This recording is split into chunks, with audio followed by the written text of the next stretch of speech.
You just watched your toddler finish a drawing. You crouched down, looked at it, and said, "Wow, you are so clever." You meant it completely. You meant it as love, as encouragement, as everything every parenting book and nursery teacher and health visitor has ever told you to give your child more of. And here is what 25 years of controlled research from Stanford University says happened next in your child's brain. A signal was sent. Not the signal you intended. The signal that said, "My value here is fixed. My worth in this moment is attached to an outcome." And the next time something is hard, and they have to choose between trying and possibly failing or not trying and keeping the label, research shows they will increasingly choose not to try. You were told to praise your child. You were not told what praise actually does. There is a golden solution to this, and I will show you exactly what it looks and sounds like later in this video. It is 4 words long, it takes 3 seconds, and research shows it produces measurably stronger motivation, resilience, and academic performance than anything the praise more culture has ever generated. But first you need to understand what is happening in your child's brain when they receive generic praise, because once you see it you cannot unsee it, and that is when the replacement becomes natural rather than forced. By the end of this video you will know what to say instead of "well done" and "clever" and "you are so smart." You will have the exact language. And every time you use it, you will know precisely what you are building and why. Carol Dweck is a professor of psychology at Stanford University. She has spent more than 25 years studying what happens to children, students, and adults when they receive different types of praise. Her work, and particularly the landmark study she conducted with researcher Claudia Müller in 1998, is among the most replicated and most consequential findings in the history of educational psychology. The Müller and Dweck study took 400 children aged 10 and 11 from schools across the United States. They gave each child a set of problems to solve. After the first set, they told one group, "You must be really smart at this." They told a second group, "You must have worked really hard at this." Then they offered all the children a choice: try a harder set of problems, or do more problems at the same level. The results were not subtle. 6 to 7% of the children who were praised for intelligence, praised for being smart, chose the easier problems. They were protecting the label. The children who were praised for effort chose the harder problems at a rate of 90%. In every subsequent measure in the study, the effort-praised group outperformed the intelligence-praised group. They enjoyed the problems more. They persisted longer when the problems became genuinely difficult. When they encountered a set of problems designed to be unsolvable, the intelligence-praised group reported feeling less intelligent. The effort-praised group reported feeling challenged. And in the final round, when both groups were given problems identical to the original set, the intelligence-praised group performed worse than they had at the start, while the effort-praised group performed better. The same children. The same problems. The only variable was 4 words of praise delivered 20 minutes earlier. What is happening neurologically is specific, and understanding it changes everything about how you experience a praise moment with your toddler. When a child receives generic person praise, "You are so smart, you are so talented, you are so good at this," the brain registers that their value in this context is contingent on a fixed quality they either have or they do not. This is what Dweck calls the fixed mindset, the implicit belief that intelligence and ability are static traits, not developable skills. A child operating from a fixed mindset does not experience a difficult task as a challenge. They experience it as a test of whether they actually have the quality they were praised for. Failure is not new information. Failure is evidence against the label. And the most rational response to that threat is to avoid situations where failure is possible, which means avoiding difficulty, avoiding stretch, and avoiding learning. Now here is where it becomes specifically relevant to toddlers, and where the research from the University of Chicago adds a layer that most parents have never heard. Research led by Dr. Gail Heyman at the University of California, San Diego, building on work from the University of Chicago, found that the fixed mindset response to generic praise begins forming not in primary school or preschool, but in toddlerhood. Children as young as 2.5 to 3 years old are already internalizing person-level praise as statements about fixed identity. When your 3-year-old is told they are clever, They are not just receiving encouragement. They are receiving a data point about who they are. And data points about who we are inform how we behave when that identity is at risk. The nursery children in these studies who received the most person-level praise showed, within months, measurably higher levels of avoidance when faced with difficult tasks, and measurably lower enjoyment of activities that carried any risk of failure. They were not less capable. They were protecting the label. Here is what this means for you this afternoon, or tomorrow morning at the breakfast table, or the next time your toddler brings you a drawing or a block tower or a page of marks they are calling letters. It means that the most loving thing you can do in that moment is not to evaluate the outcome, not to grade the product, not to confirm a fixed quality they possess. The golden solution, the four-word phrase the research consistently shows works, is simply, you worked so hard. That is it. You worked so hard. Not you are so clever. Not that is amazing. Not you are the smartest child. You worked so hard, or a variation of it that makes sense in the moment. This is process praise, and it is the single most evidence-supported communication shift a parent can make. It tells the child that the valuable thing that happened was not the outcome.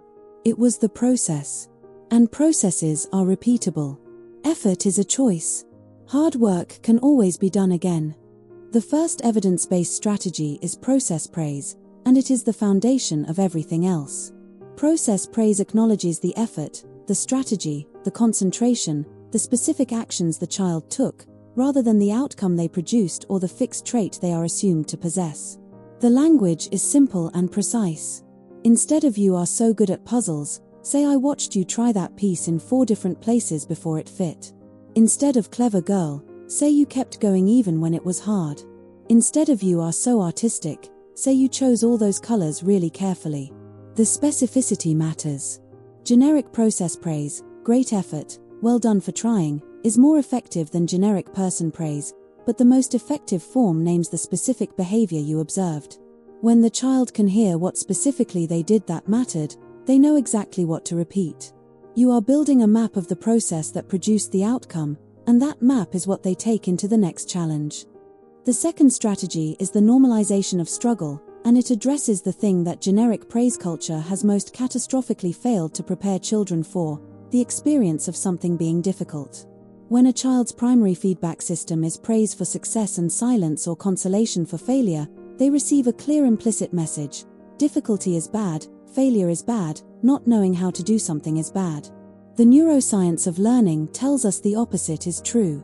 Productive struggle, the specific cognitive state of working at the edge of your capability, is the primary driver of neural pathway formation. Difficulty is not the obstacle to learning. Difficulty is the mechanism of learning. The language that normalizes struggle sounds like this: this is the hard part, this is where your brain is growing, mistakes are what learning looks like from the inside, I do not expect you to find this easy yet. The word "yet" is among the most researched single words in educational psychology. Adding "yet" to a statement of current inability transforms it from a fixed verdict into a developmental moment. The third strategy is curiosity framing, and it is the tool for the moments when your toddler gets something wrong, knocks the tower over, colors outside the lines, or produces a result that is not what they intended. The instinct in those moments is to rescue. "Oh, never mind, it is fine, you can try again, it was great anyway." Curiosity framing does something different. It treats the failure as interesting rather than distressing. It sounds like, "Oh, what happened there?" Or, "That did not work the way you expected, did it? What do you think went wrong?" Or, "Interesting, let us look at that." This is not minimizing the child's frustration. You are still acknowledging the feeling. But you are modeling a relationship with failure that treats it as data rather than verdict. Research from Dr. Kyla Heimovitz and Carol Dweck at Stanford shows that children whose parents model curiosity in the face of failure show significantly higher persistence and significantly lower avoidance than children whose parents model distress or rescue. What you feel about their failure is what they learn to feel about failure. Make it interesting. The fourth strategy is effort acknowledgement without evaluation, and it addresses the specific trap that well-meaning parents in the US, UK, and Canada fall into when they try to move away from generic praise, replacing it with generic positive evaluation. "You tried so hard" is better than "you are so smart," But if it is delivered in the same effusive, automatic, you cannot fail tone, it carries some of the same problems. True effort acknowledgement is observational, not evaluative. It notices what the child did without rendering a verdict on whether it was good. It sounds like, "I saw you try that 6 times." Or, "You spent a long time on that." Or, "You did not give up when it stopped working." These are statements of observed fact. They do not require the child to accept a label or protect an identity. They simply reflect reality back to them accurately, and in that accurate reflection, the child can see themselves as someone who persists, who tries again, who treats difficulty as workable rather than threatening. That self-perception, built slowly over hundreds of these small interactions, is what the research calls a growth mindset. It is not taught in one conversation. It is built in every one. Before we close, 3 responses to toddler achievement that are very common across Western parenting culture in the US, UK, and Canada, and that the research consistently shows produce the opposite of the intended outcome. The first is the gold star and reward chart system. Extrinsic reward systems, giving children stars, stickers, prizes, or points for desired behaviors or achievements, have been studied since the 1970s. The consistent finding, replicated in over 100 studies and summarized in a landmark meta-analysis by Deci, Kiesner, and Ryan, is that extrinsic rewards undermine intrinsic motivation in children who are already intrinsically motivated. The child who loved drawing for its own sake and is then given a sticker every time they draw now has 2 reasons to draw, because they love it, and because they get a sticker. When the stickers stop, the drawing often stops with them. The reward has displaced the intrinsic drive that was there before the reward arrived. The second is constant encouragement delivered as a blanket, the running commentary of "well done," "good job," "amazing," "brilliant," "fantastic" that many nurseries and daycares in the US, UK, and Canada have adopted as a default setting. Research from Jennifer Hendelong-Corpus at Reed College, who has spent her career synthesizing the praise research, identifies that praise loses its informational value entirely when it is delivered automatically and indiscriminately.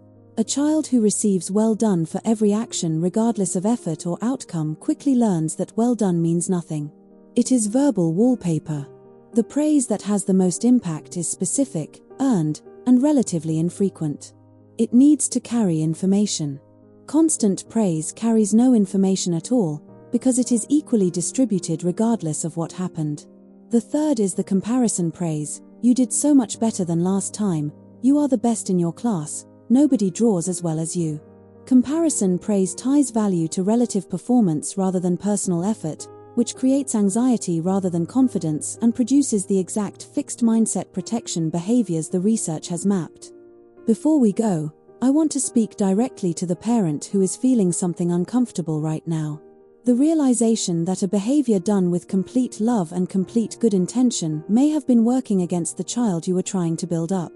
I want to say this clearly: you were told to do it. Every parenting magazine, every nursery settling in leaflet, every well-meaning health visitor and school teacher in the English-speaking world has been delivering the same message for decades. Praise your child, encourage your child, tell them they are brilliant. The research that challenges this has been in the peer-reviewed literature since 1998. It has taken 25 years to reach the parenting conversation at any meaningful level. This is not your failure. This is a gap in what was given to you. What you do from today is what matters.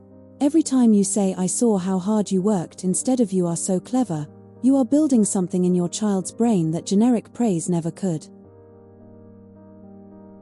This has been The Brave Parents. Make sure to drop a like and subscribe, so you don't miss a learning opportunity. Take care and see you next time.